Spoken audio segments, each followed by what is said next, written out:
But Paul, whoever the writer is of Hebrews, is not even really thinking about that. He says he offered himself as the final solution for sin. Let's go and read it. This is so good. I like what it says here in the Message. Anton, give me the next verse. Everyone has to die once and then face the consequences. So Christ's death was also a one-time event, but it was a sacrifice that took care of sins forever. Isn't that good? The sacrifice of Jesus, a once and for all event. A once and for all event that happened in the consummation, the high point, the most important part of the ages, 2,000 years ago, the focal point of history. Jesus came and made a sacrifice that took care of sins forever. And so, when he next appears, the outcome for those eager to greet him is precisely salvation. Now, do we have one more verse here? The old plan was only a hint of the good things. Oh, that's the next chapter. Okay, that's all I wanted to say. Go back to the previous verse, Anton. Christ's death was also a one-time event, but it was a sacrifice, that's what I wanted, that took care of sins forever. Now, do you know that most people don't know that? Most people don't think about it that way. What we think is, like, Jason was singing a song earlier, the old account was settled long ago. Now, the writer of that song, I think the way the person who wrote that was thinking was, when I decided to become a Christian and got baptized, for instance, or when I came to the church and when I decided to come to God, then God took my old account and it was settled long ago. But really, the truth of it is, in that song it says, Jesus washed my sins away. Did you know that Jesus doesn't get up and go to the cross over and over again? He doesn't go to the cross and shed his blood every time somebody needs salvation. He's done it once and for all, a one-time event 2,000 years ago. And the old account was settled, not when you decided to become a Christian, but 2,000 years ago. Jesus took everybody's account. And he settled accounts 2,000 years ago. What does it say here? A sacrifice that took care of sins forever. Now the problem is, we don't know that.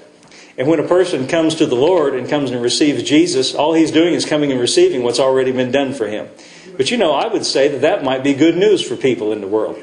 And not just people in the world, the majority of people in the church. It might be good news to tell them there's been something. What does it do for you when you understand that he has, and you really believe it? It's one thing to hear somebody say it at church and tell you that, but you don't quite believe it the first time you hear it. But when it finally dawns on you and you finally realize that he really has taken care of all my sins forever. He really has taken my sins and carried them in his own body on the tree 2,000 years ago. And because he's taken them off the table, we might say, I can have a free and clear relationship with God that's not disturbed and ruined just because of my momentary stumbles. And by the way, when we have children, they all learn how to walk. Do you remember that when your children learn how to walk? Everybody remember that? And I can remember with our children, they get up the first time and they take a few steps and kaboom, they fall down. Well, what do we do as parents when the children fall down? Do we say, well, what's with you? You're not my child. No child of mine would fall like that. You must not really be my child. Well, I'll just kick you out because you fell. No, that would be foolish. Wouldn't that be foolish? What kind of parent would do that? Well, do you think God is any less smart than we are? I'd say he's probably more smart than we are. He's probably more loving than we are. Probably more intelligent and loving and full of grace. What we do as parents is when little Susie falls down and we stand her up and say, now, honey, you can do it. I know you can do it. Go ahead and go again. That's what God does with us.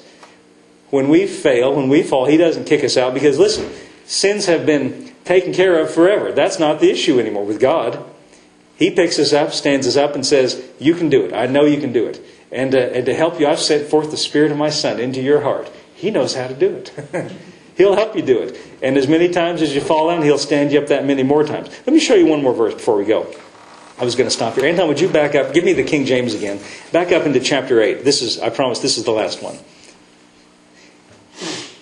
Now, don't make a liar out of me. Hebrews chapter 8. Go back to the previous chapter. And Anton, in chapter 8, give me verse 10. I think this is great. This is so good. I shouldn't have probably turned here because there's so many good things here. This is all really good news. For this is the covenant I will make with the house of Israel after those days, saith the Lord. I will put my laws into their mind. I will write them in their hearts. I will be to them a God. They shall be to me a people.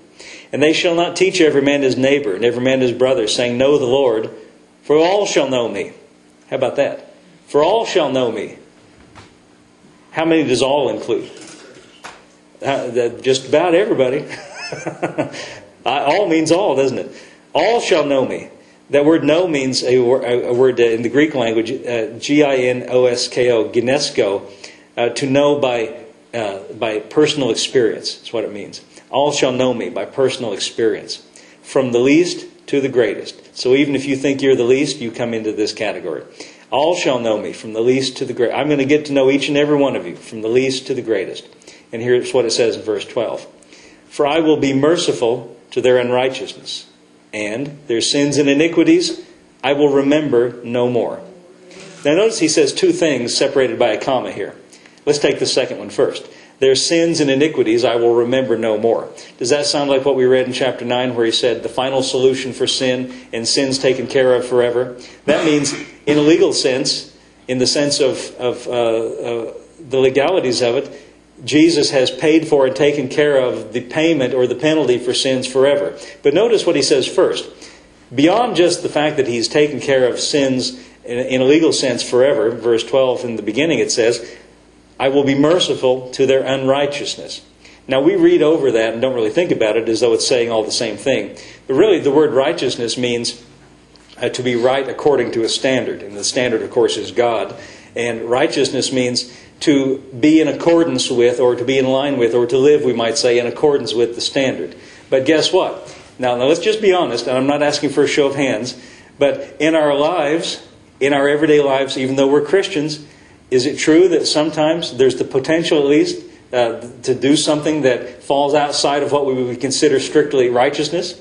Is that possible? Let's just, let's not get any more specific than that, but is it potentially possible? Well, what happens? What happens if we take a step, because of all things, there's all kind of reasons why. We can get angry, people can provoke us, we can, all kinds of reasons why. And we stumble. We take a step over here outside of where righteousness is.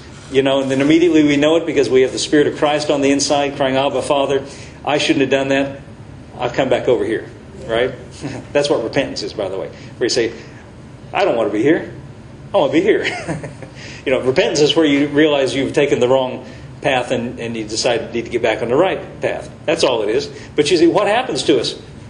Take this step over here outside of righteousness. Well, what does he say here? I will be merciful to their unrighteousness. In other words, I'm not going to strike them down. In other words, it's like a child, I'll be patient with him while he's learning how to walk this walk.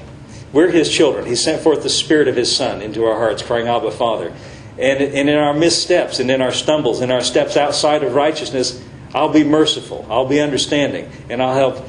Because, really, truth is, we're better off here in this path of righteousness, are we not? See, this is not just a matter for, of church and legalities. God cares about our lives and wants our lives to go smoothly and well. And He wants us to walk in a path of righteousness, not just because, He doesn't want us to, have any fun or do things. He wants us to have good. He doesn't want us stuck in the mud. That's what I'm saying.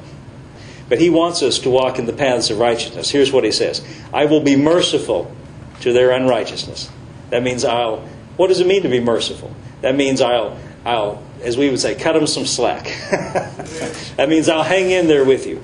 And their sins and iniquities I will remember no more. Okay, I think that's good news. Let's all stand up today.